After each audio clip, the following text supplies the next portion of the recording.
So you were talking about the people's like individual sets and stuff. Like, what did you like seeing? What didn't you like seeing?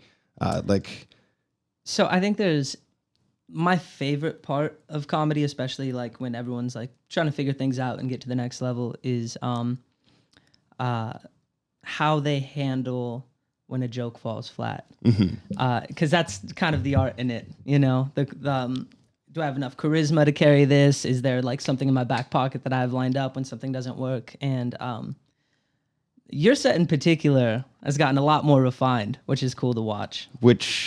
which one? I can't even remember the first time you were there. When I was still going there, it was Getting Drunk with My Grandpa, I think was your main lead in. That one, as far as I've seen, your recent sets has been kind of phased out. And kind of the relationship of like going there so often and seeing so many sets is you get to see people read off the audience and really, be like, all right, this does not work for right now. Let's see what comes in is connecting to people. And I feel like especially in Seattle, we have this like stigma and aura of kind of being hard to please. Yeah. And that's in everything. That's not just comedy. So yeah, no, that and then the segues. And one of my resolutions this year was to get into comedy because it's fucking scary. Yeah. I wrestled back in the day. That was like my sport. And the thing I loved about wrestling was win or lose, you can't really rely on a team. You can't be like, oh, you should have made that pass or this and that. Like if It's on you. If you lost, it's on you. And I don't think I've ever seen something as pure as that as stand up. Yeah, it's definitely, at least when I started, it felt like it was like me against the audience. And I think that's changed over time. It's the weirdest thing. I do it every night. How well can you see everybody up there?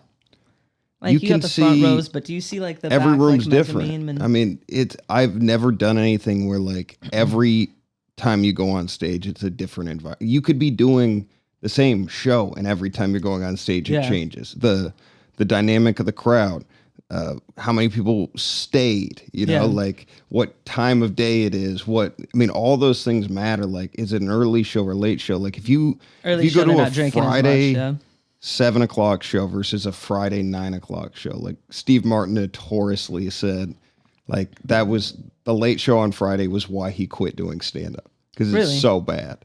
So why is it just because everyone's kind of tipsy by then, or why? Everybody worked that day. Gotcha. Everybody isn't like, they're not in like stand up mood. Like usually the best. It's a chore for them to be there. They're tired. Yeah. Like it's harder to make you laugh when you're tired than when you're like normal. And then if they have gone out drink, they went to work that day, started drinking at like 5, and by the time they get there, they're either like too drunk or too tired. Yeah. And it changes week to week. But you've been hopping around a bit though. Oh yeah. Yeah. So tell me what's the difference outside of Washington? I mean, we were talking about, we were driving down to Olympia last night, my partner and I was mentioning how it's like when you go to smaller towns and do comedy, like Seattle audiences are more respectful. Like you guys sit up front and like you're not yelling crazy shit. Yeah. I mean, sometimes they do if they've been drinking, but most of the time they're like, hey, this is an art form and these people are putting themselves out there. When you perform in like a small town somewhere, you are their entertainment, right? Yeah. And if they don't like you, they will communicate that to you. Yeah. And also they don't like, they're drunk, they're hammered, like they're so drunk. And so it's like, it's not the same. Trying to outclass clown the situation. Yeah. Yeah, no, that they want to be sense. funny too. And sometimes they yell out some really funny shit, but like, you got to put it down. Dude, I did, sorry, my eyes drive me crazy, so it's weirding me out. That's not the first time it's been, but go for it. Like I did a show in Aberdeen the other night, and like I don't know, I walked in, the first thing I saw was a guy with like 2 prosthetic legs. Like it was like full Family Guy, like pirate guy. Yeah. And I'm like, okay, this is gonna be what it is, and it's so different. I didn't. He wasn't watching the show. It was like you had to go through the bar to get, like, he was playing pool. I would have slipped him a 20 and been like, sit up Dude, with me. you gotta. You're a legend.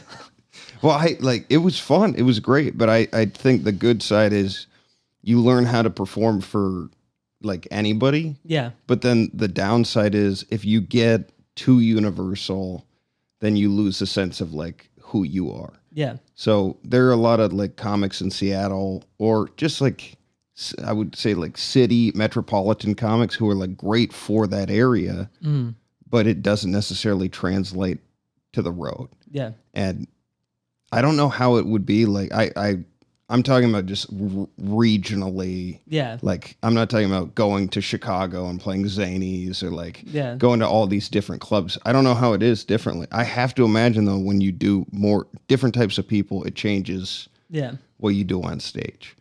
I think why I was asking that is because I feel Seattle has a very don't touch on this topic vibe to it. I've noticed, especially at Laughs. I haven't really been many other places besides Laughs. You were at Crocodile when I worked there. Yes. Hereafter, for other Adam. Yeah. Adam Freeland. Yeah. I actually had no idea who that was before tonight. He was really cool. Yeah, we're kicking it and smoking outside. He's a good dude. The girl I was dating at the time was like super, like loves Come Town. Yeah. He's one of the nicest people I've ever met. Yeah, he was really cool. He was super sweet. Like, and short guy. And he just proud. We love it. Conversationally, one of the funniest people I've ever met. Yeah. But yeah, it's definitely in Seattle though. You have just these tight. I'm trying to figure it out right now because I'm so tired of like. I was telling someone recently, I don't like fighting the audience. Like I don't like a combative relationship with the audience, but they're also not going to dictate what I think is funny. Yeah. That's the hardest part. Yeah. Like if I have something I really think is funny, I need to be able to say it, but I have to figure out a way to like, segue into that stuff and have them be receptive and prime them, I guess, you know, like just be like, hey man, I understand that this is how this is here. I get it. Like, so if you don't want to hear this stuff, like, I guess I'm going to have to ask them to go to the bathroom. I've seen people do that before, but... You know what you should do? Is you should, like, plant, like, 4 people that just go crazy for that shit. Yeah. You know, I'm not even joking. I'm not saying that to be like, no, that would be a good idea. Because one thing I've noticed in Seattle, and, like I said, I'm mostly pulling from a music history, is... people are afraid to like things unless other people say it's cool or like it and they get that validation. So like I feel like a lot of times with jokes, I've just noticed from the audience that sometimes people are afraid to laugh.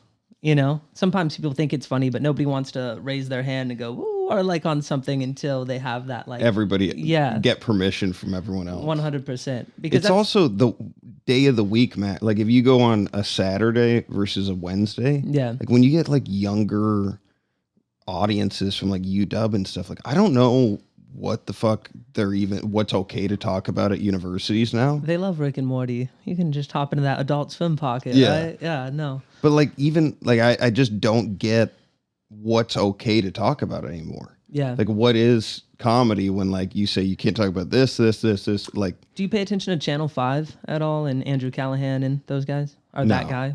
Okay. So there's this. Do you know him? Is that like a relative? It will come back into this conversation. So he recently, so he's a kid from Seattle. So we're like, that's our boy, you know. I think he's maybe 2 years younger than me. I kind of missed the wave of knowing him. But he recently just released an HBO documentary about the events leading up to January 6th. And Andrew's style is he goes to these crazy like furry conventions, flat earth convention stuff. He just lets people talk. Yeah. He never says anything. But Alex Jones is on this documentary where it's him hanging out with Alex Jones and he's talking about, you know, the Sandy Hook stuff. And he's like, there's a segment in it where Alex Jones is just like bench pressing, right? And he's just hanging out and it's weird and random and very absurd and crazy. But NPR freaked the fuck out on him when he went in for his interview. How could you interview this despicable being and these people that do these things? He's like, well, I show both sides and I just kind of let people talk. And he's like, but this guy's so bad. He's like, well, I'm a journalist, you know? I'm supposed to let people talk and show themselves and like that's kind of my style. Yeah. But to go back onto that point, even having somebody controversial like that without, like, even if you're not saying anything and it's like net neutrality on it is enough to make people angry nowadays. Hey, if you like that video, make sure to hit the subscribe button and follow our page for new weekly content.